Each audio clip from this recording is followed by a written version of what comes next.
Mas, ya Allah, sumpah ya Allah. Kanan kiri hangus satu kios ini tak tersentuh api saat kebakaran hebat di Pasar Kroya Cilacap.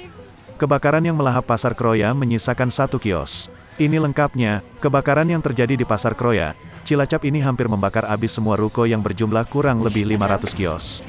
Dengan segala kehendak Tuhan Yang Maha Esa tentunya, ada satu kios yang benar-benar utuh tak terbakar sedikitpun.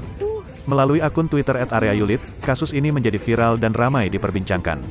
Sang pengirim menuliskan, "Masya Allah, di samping kanan kiri, depan belakang ludes terbakar. Tapi di toko ini masih utuh, bahkan makanan frozen pun masih dingin.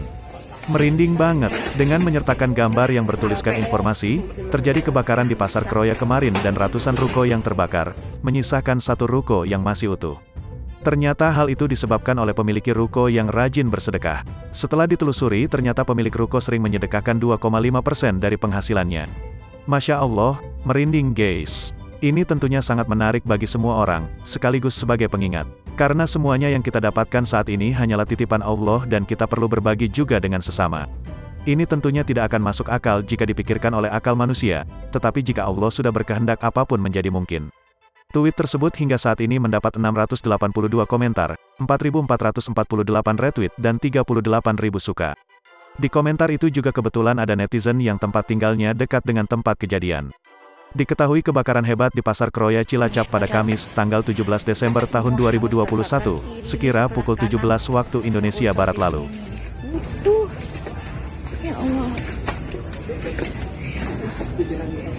Nih, kiri kanan.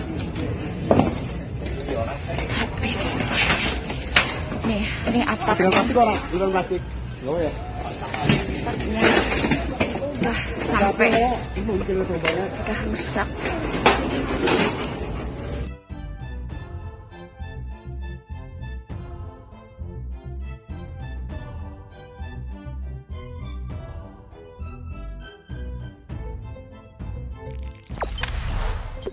Jangan lupa subscribe, share, komen, dan like ya.